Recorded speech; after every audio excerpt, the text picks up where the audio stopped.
Welcome, everybody, to episode 180, where we are discussing the title track of the 1991, right? Album? Roll the Bones. Okay, good. I got that right. That was all from up here. All right. So I got an awesome panel. So we've got Evan, David, Alex, Kira, and Pat. And maybe some of these people you haven't seen in a while, or maybe not seen before. I don't know. But we are excited to talk about this cool tune. So let's kick it off. All right, so Roll the Bones. Of course, it starts as most Rush songs do with a little instrumental opening. So let's start there. What do you guys think about the instrumental opening, or kind of the song as a whole, sort of as it kind of paints its picture of what it's going to be? Jump in. I think that a lot of people like with Presto and Roll the Bones, these two albums that kind of bridge the gap between the synth era and then like the rest of Rush from the 90s to the 2000s.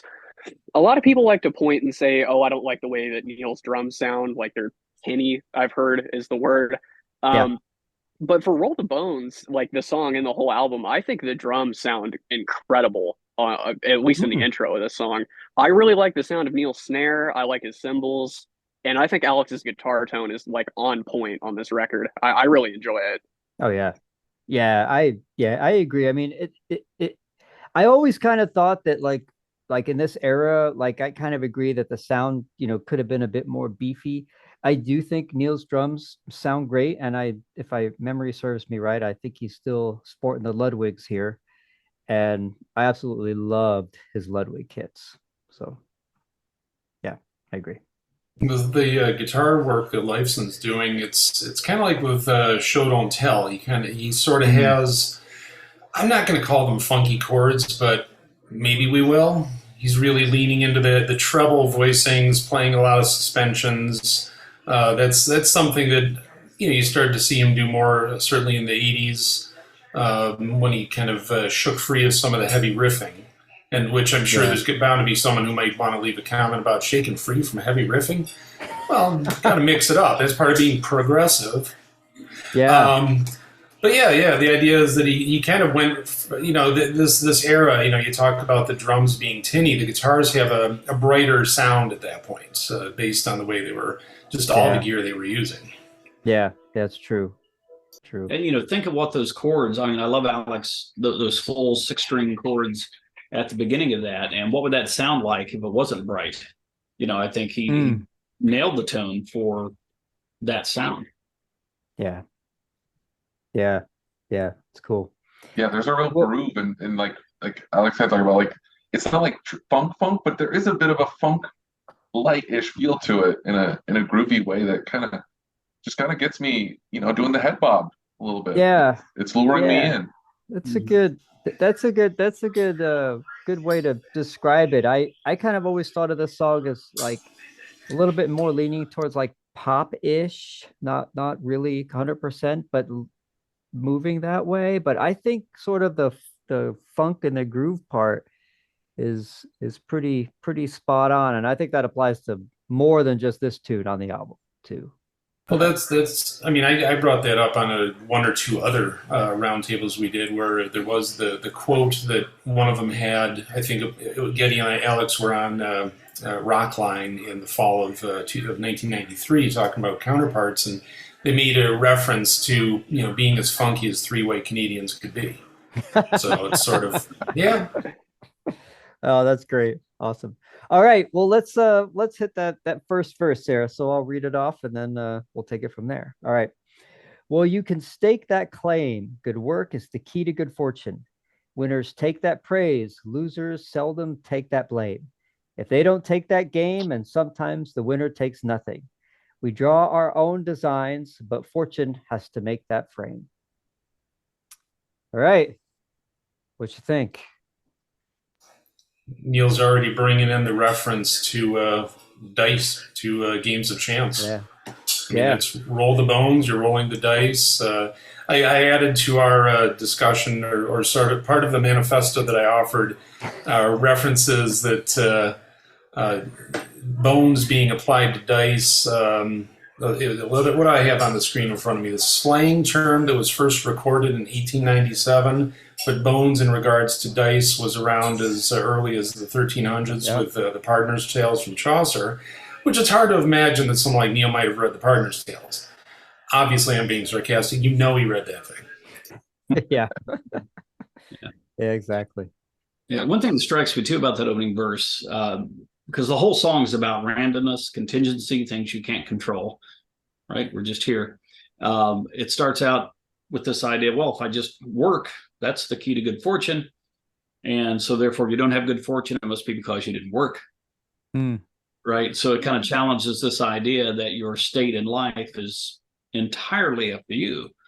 Right, but it really isn't. There are a lot of other factors that come into play there, and so winners take the praise when things work out. Losers don't want to take the blame, but then sometimes the winner takes nothing. Yeah, we draw our own designs, but fortune. Yeah, that's a good that's a great juxtaposition actually, because I mean, my experience in life, especially the past 3 years, is that there's a lot of things that aren't in our control, but also, we also make a lot of little life decisions that can really impact our future. I mean, you can make one small mistake, it can cause a ripple effect. So I don't know, this kind of makes me think a little bit. Also, it is true that when we lose, we tend to blame everybody else, but ourselves. It's just like a very human thing to do. Yeah. When it's like, look at me, I'm the best. Well, and it's true. It's funny. Like, and I tell my students this. I said, when you're pointing your finger at somebody, one finger is pointing at them. Where are the other three pointing to? Right. So yourself should take that responsibility, if it is truly your responsibility to take.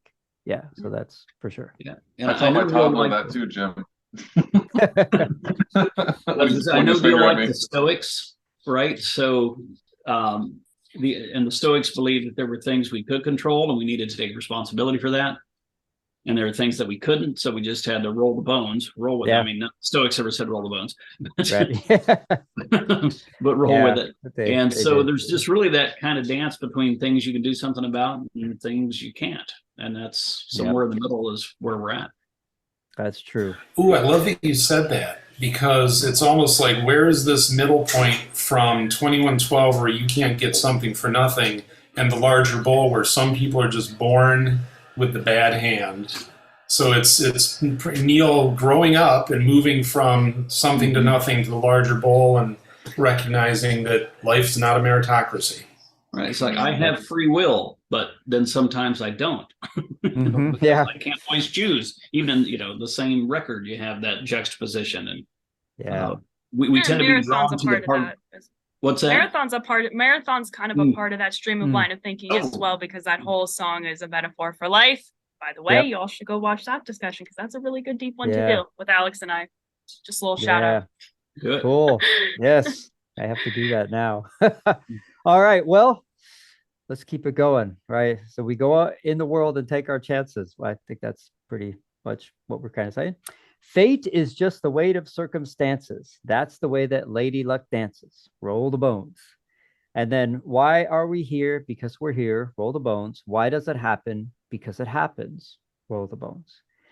I think it's pretty good, right? I mean, we do go out and take our chances, and we take our chances in anything. You're going to go meet somebody, you want to start a new relationship, you want to look for a job, you starting a brand new job, whatever, right? You're joining a new band and you don't know if the people will like you or not, right? Whatever it is, right? And there are just circumstances that, sometimes works out, sometimes doesn't. But I think that second part, like, it really goes with, the opening verse very well. Yeah, that second line, it's great. Oh, sorry, go ahead, Vera.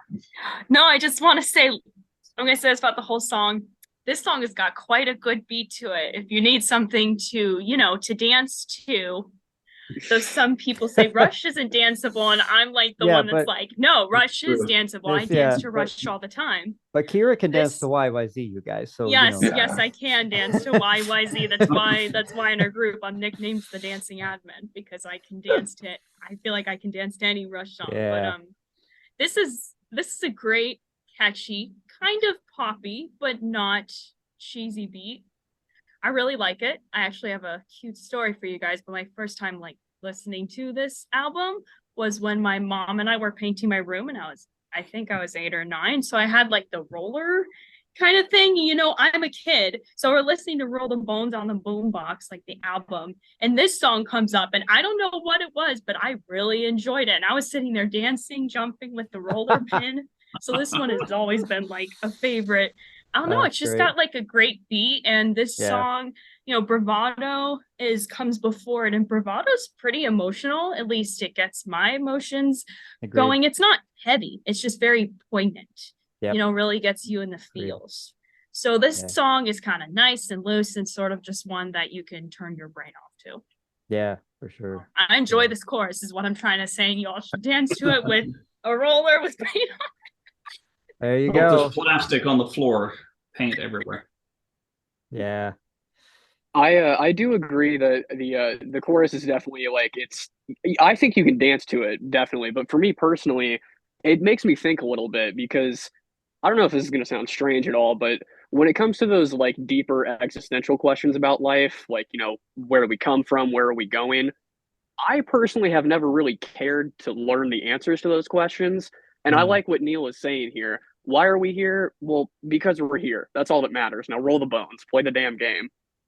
You're here. And I like that, you know? Yeah, you know, can't win if you don't play the game. So go ahead and roll. Yeah. Very true. Yeah, I think you talked about it a little bit, Jim, but I think that second line, fate is just a weight of circumstances, that's one of those lines that just constantly gets stuck in my head. Like I'll just kind of like hum it to myself over and over. And what I like about it is so often we can talk about like what's our, you know, fate and destiny. What are we going to do? Where are we going in life? But I think that word circumstances is so key, because it's like you can make choices. You can want to go this way or that way, but within your larger circumstances, sometimes there are less paths and ways for you to go because of your circumstances. You can make the best choice, but maybe your circumstances weren't great to begin with. So that's what I always kind of keep coming back to in my head, and it kind of connects to free will a little bit too. It's like we have free will to make choices, but what are the circumstances of your choices? That dictates so much of it. Yeah, it's always your choices are always in a context. And I'm glad you focused on that second line, because the last word, circumstances, I don't know whether Neil intended this or not, but of course there's hemispheres, circumstances, boy alone so far from home, and everything else, and circumstances. You know, things you just can't control. And so that line goes back for me to that song. And fate, what we call fate, there isn't a fate in the sense of this predetermined destiny, right? It's what we call fate. It's just the weight of the circumstances that push us in different ways. Right. Yeah, for sure. Exactly. Yeah, we can choose, we cannot choose. If you choose not to decide, you still have made a choice, though. Yeah, that'd be a good song. Should write that. Yes. Get on I wish he used a lyric that. All right. So we'll keep going. Faith is cold as ice. Why are little ones born only to suffer? For the want of immunity or a bowl of rice? Well, who would hold a price on the heads of the innocent children if there's some immortal power to control the dice? This sounds like someone who might have been on the ground, maybe riding a bicycle through Africa and seeing some of the strife that existed. The idea that here are these children who are born into this world without any asking of their own. Literally 8 billion people on the planet can boast that. And yet they're sitting there starving because circumstances, a drought, the expanding Sahara, the various wars. I mean, certainly Rwanda was a few years off, but that was certainly a big issue in the 80s, you know, with Ethiopia and whatnot. Right. Live Aid, I mean, the logo for Live Aid was a guitar shaped like the continent of Africa. Yes. Yep. Yeah. Yeah, you know, very, very true. And I kind of think this verse is, I don't know, maybe the deepest, like thought, you know, more, maybe the most thought provoking, or I'm probably not using the right word to express myself, but, you know, that in this song. But this is also, sorry. I was just say it's kind of about the thing Jim said. I can't express myself. It's about things that really aren't words for. Yeah, true.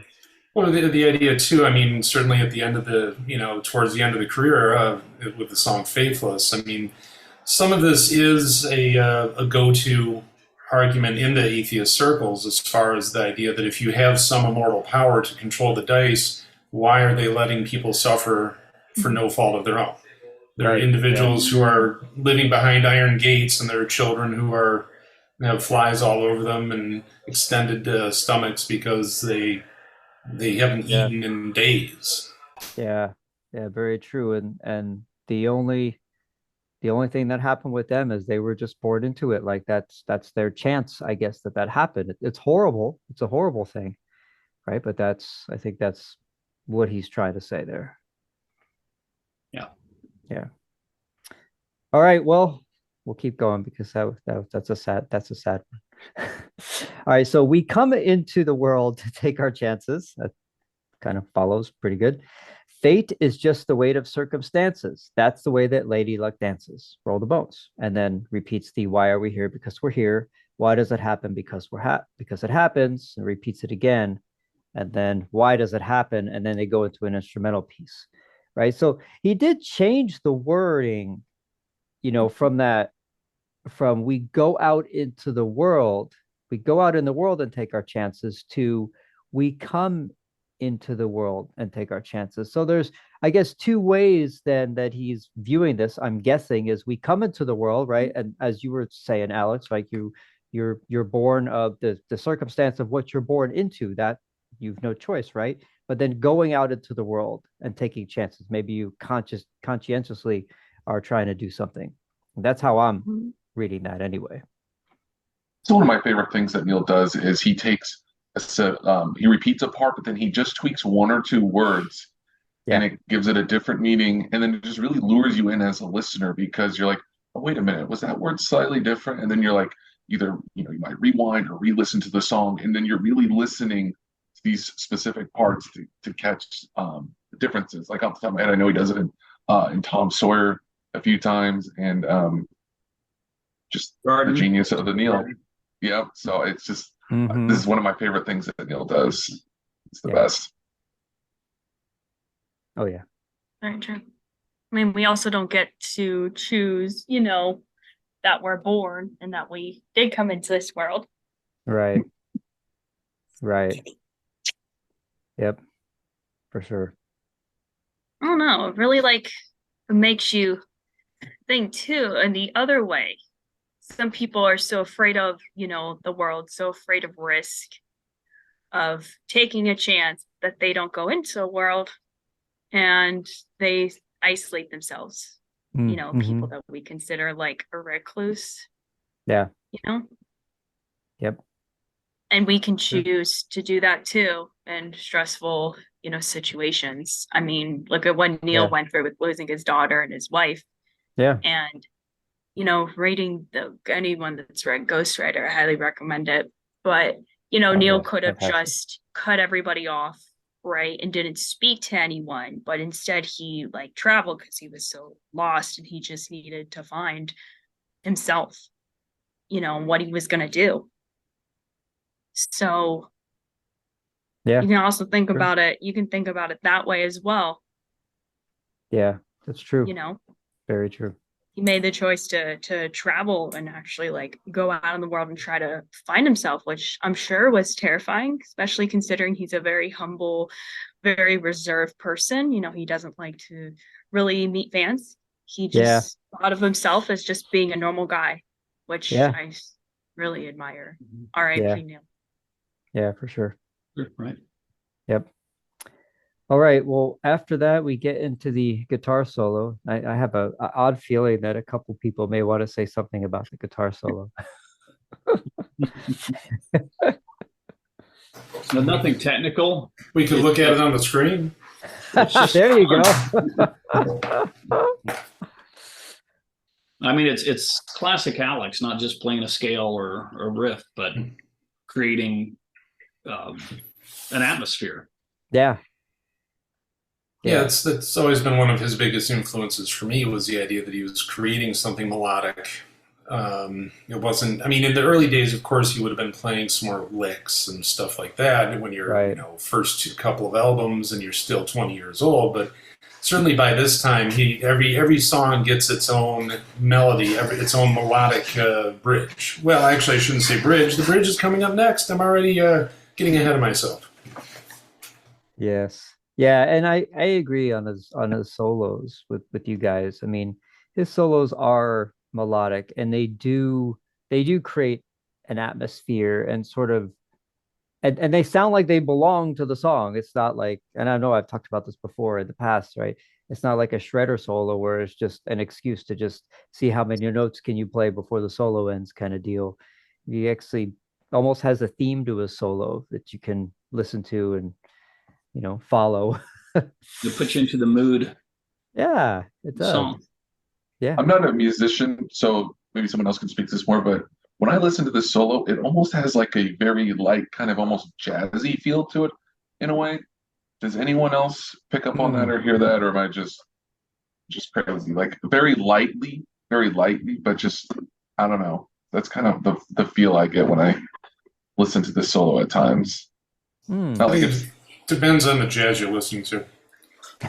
or which is not a lot. Al Di Meola, is it? Yeah. It's a Chick Corea Electric Band with Frank Cabale. Is it That's more shred. Yeah, It's that's Alex. definitely more shred. Yeah. Yeah. Yeah, it's true. All right.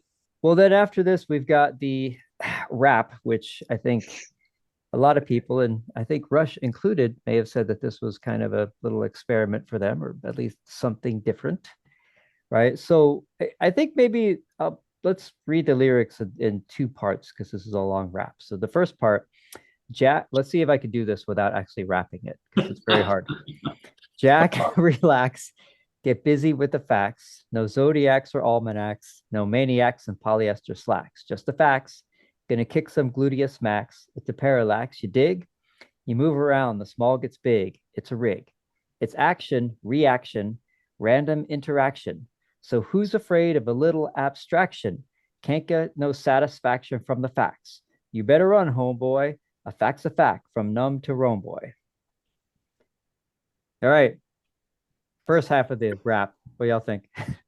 Well, one thing that always sticks. I want to dance to it. Look. Okay. Yeah. Dancing Edmund. Yep. That's me. One thing that always stuck with me in this respect is that they begin and end with "Get Busy," which, of course, right away you could say Neil is speaking of getting out and working, doing that thing, living that life. But at the same time, too, if you think back to some of the parlance of the times, circa 1990, "Get Busy" was also a euphemism. And, it's the sort of thing that we usually don't think of sexual euphemisms and innuendos from Neil. That was brought up in the commentary on War Paint. One comment was, hey, you guys didn't talk about the double entendre in there. And I don't know if any of us thought of it because, we think of Neil, we don't think of, at the same time Cherry Pie came out, that wasn't by Rush. This was by Rush. So it's the sort of thing where I just thought it's interesting that, as a writer, of course, he's looking at a lot of puns, but they're not cheesy puns. So much like with Lady Luck Dances and all of that. Right. But, I mean, and right away he's referencing back to kind of his like right before this, well, not right before it, but the Faith is Cold as Ice, he brings back the idea of zodiacs, almanacs, and ideally, the maniacs and polyester slacks are probably the TV preachers. Yeah, assume. Probably so. So he's already kind of looking at maybe some of the cheese that people are looking for when it comes to how can my life be predictable? Yeah. It can't. Yeah. I'll yield to the floor. I'm saying too much. No. It's great. It's great. All right, we got now the second half of the rap. What's the deal? Spin the wheel. If the dice are hot, take a shot. Play your card. Show us what you got, what you're holding. If the cards are cold, don't go folding. Lady Luck is golden. She favors the bold. That's cold. Stop throwing stones. The night has 1,000 saxophones. So get out there and rock and roll the bones. Get busy. I love this second half. I think it's kind of basically, all right, look, just take the shot, do it. Don't sit here and kind of think about it. Don't overanalyze. Just do it. And the Lady Luck is golden. She favors a bold. Like, it's like, okay, you never know what's gonna happen. And also, and I've kind of learned this like through many years, if you don't try, you're never gonna know. Yeah. Right. It's get caught trying. Get caught trying, essentially. Yep. Yeah.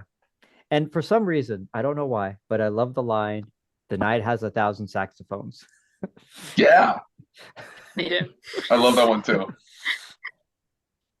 I like the Lady Luck is I like that he's personifying that. Almost it's like a person is like pulling the strings a little bit, maybe. Definitely. I like that in the rap he references science because I'm a science person, gluteus max, it's a parallax. I mean, it's cheesy, but it's great. Yeah. Yeah, it's fun. Not bad, Rush, for a rap. Yeah. I admire Neil for this one. Aren't too many rap. I love this whole rap section. It's it's just so out of left field because when you think of Rush, no one thinks, a rap, right? I remember the first time I ever listened to this song, I got to the rap section and I had to like back up and rewind. I was so taken aback by it. I couldn't make heads or tails of it. I didn't know if they were trying to be serious or if it was like satire. But listening to it for a couple years now, I've grown to really like it. And if you look on like the Rush subreddit and things like that, a lot of people will say that the rap and Roll the Bones turns them off from the song and the whole album in general, which I think is crazy. I think crazy. I think people need to be a little more open-minded about the rap section because it's just some fun. That's all it is. Yeah. People want to hear, it's kind of almost it's not like confirmation bias. I was going to say that's another. We want to hear what we want to hear, and Rush is supposed to sound like what we want them to sound like, and rather than just going, like the line says. Can't get no satisfaction from the facts, but who's afraid of a little abstraction? Let's see what they're trying to do and be a little open-minded about that and have some fun. And if you like it, great. If you don't like it, that's fine too. You have free will, but don't just shut it off because it's not what you think Rush should be. I like when the guys experiment and they enjoy them and they enjoy themselves. I mean, come on. That's the point. Yeah. I think that's why the synth there is so great because Hold Your Fire was the whole album is it's kind of experimenting. Yeah. It's a fantastic album too. Yeah. I love one of the documentaries what Getty said about the fans that kind of stuck with them through all that is they were just as curious as we were about what we're going. Yeah. Very true. Yeah. I like where in one interview Getty said he's not, or at the time he was saying he wasn't that much of a rap fan, and probably a lot of us or people who might be watching might agree. I'm not that much of a fan, but it is the sort of thing that every time you say, "Oh, I'm not into this," well, that's okay. Oh, that's not bad. But he actually referenced spoken word, and the fact that they used spoken word on earlier albums. So for everyone who wants to sort of say, "Oh, he's rapping," but they had spoken word before, and spoken word was definitely a thing in the 90s, or at least the first half of the 90s too. Yeah, true.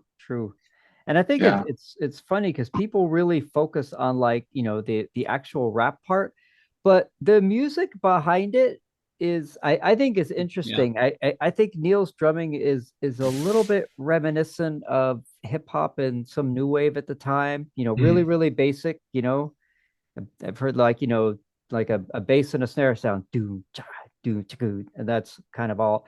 Getty. I think Getty's bass line is driving it, and I love what Alex is doing with the guitar. To me, it's very melodic, kind of some harmonic tones that very, very sparse, but it adds a lot of beauty to it. And if it wasn't there, it would sound so different. Yeah. Kind of wandering. Yeah. Well, it's funny that, that's like 14 measures of fills, and like you're saying, kind of ambient fills, But then for four measures, they kick in with the acoustic. The same chorus, just for those four measures to give it that extra second half drive with that danceable strum. E minor, G, C. Pretty standard, but it was there just to hit you and move that part along. Yeah. Remind everyone, still rock band. Yeah. Yeah. And we probably we'd be remiss not to mention the R40 tour and the video behind with all the lip syncing. Yes. That was such fun. I love I'm glad you brought that up, because that video was just awesome. Yeah, I just watched it the other night. It never gets old. Oh yeah. It's so great. It's great trying to go ahead, Pat. No, go ahead, Pat. I was going to say, kind of following up on what Evan said, I had kind of a similar experience when I first heard Roll the Bones. Like, I thought, did my iPod accidentally skip forward? Did I have it on shuffle? Like, what's going on here? And I'll be honest, when I first heard the song, in 2006, that's when I discovered Rush. The rap part did turn me off. Like, I didn't like that part of the song, and I thought it was just really awkward, and I just didn't like it. And so I didn't listen to that song for like 4 or 5 months. Like, I was listening to other Rush songs, and all of a sudden, like, I have a playlist with all their studio albums, and one night it came up on shuffle mode, and I was just like, yeah, what the hell, I'll just leave it on. It was kind of a late night, just had a good night with friends, driving by myself, and the rap part comes on, and all of a sudden it hits me totally different. Like, I'm like, popping around with it, I'm trying to like catch on to the words, like, and I think I listened to it like 4 or 5 times that night, and all of a sudden I was like, great, I get it. Like, it finally connected with me, and it's one of my favorites. I love that they took a chance, they did something different, that they were bold, and I think the level of people that got to be in the video for the R40 and some of the other tours is a testament to that. Like, they wouldn't just do that for nothing. Like, no, they're busy people. They love this song. They love Rush. It's a celebration. Yep. It was like Rush has always been one of those bands that just does what they want to do, but it inadvertently happens to be the thing that probably nobody likes, whether it was Caressa Steel, 2112, and like Jim, I'm kind of old, not a little older than Jim, and what was happening in the scene at that time, it's like people that were into rock and heavy metal, and rap is starting to get a lot of airtime, whether it's on MTV or whatever. And it was almost a reaction against that art form. And what does Rush do? Well, they throw in some rap in the middle of a rock song. It's like, I can think of the record company thinking, did they think that through before they did that? All their fans don't like that. But it worked out. But it fits really well. Like, there's no other song I could think of in their catalog where this kind of style would have worked. So it blends. Yeah, it's like, in retrospect, beautifully, gorgeously. Yeah, they were right. Besides, what is Rush without experimentation? That's kind of like who they are. Rush. I mean, if they hadn't experimented, 2112 would have never existed. Right. It's kind of like Gene Simmons said on the documentary. What kind of band is Rush? It's Rush. Yeah, exactly. And the other thing I've liked too, and you all mentioned this early in the beginning, is how like Neil's explored this topic before, but over time, starting with Something for Nothing, Free Will, Marathon, I'm gonna argue Open Secrets a little bit. That song's pretty deep. So is all of Hold Your Fire. Now we have Roll the Bones, and then later the larger Bull. So it's interesting to see how he has we have different songs about the same topic, but it's all different perspectives, different eras, different styles. So it's really nice to just see them grow. And I really enjoy that he does kind of the same universal themes, but just through a little bit different medium. Some people would consider that boring, but I think it's really interesting because they've evolved so much as people from Something for Nothing when they were 20s until now when they're in like their 40s. Yeah. I think and everything they did made the next record possible. Yeah, exactly. Yep. Yeah. Sure. Yep. Well, after this, from a lyric perspective, they kind of go back to the chorus. Why are we here? Because we're here, and then it just kind of repeats, right? So I think we're kind of getting up on our end time, as much as fun it is to talk about this, but I think we probably do. But anyway, so any final thoughts on this tune?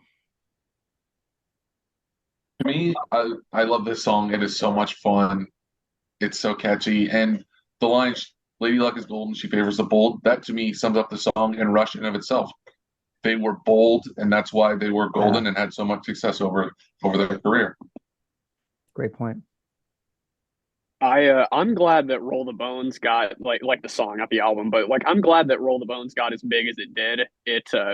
That song was like a staple in their live sets from basically the minute it came out. And I think it's one of those songs that has so many great live versions. My personal favorite being the one from R30, and also the Russian Rio version. The one from Rio is really neat because Geddy's bass tone is it's very different from what's on the studio album. It's almost like he has like the Vapor Trail sound for the Roll the Bones song when they perform it. So I thought that was really interesting. Yeah, cool. David, any final thoughts? Yeah, I'm just going to say, me, I teach philosophy, and it's an existential song. We're thrown into the world. Why are we here? Because we're here.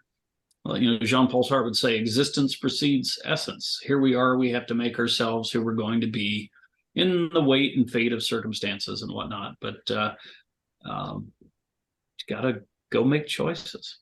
Yeah, for sure.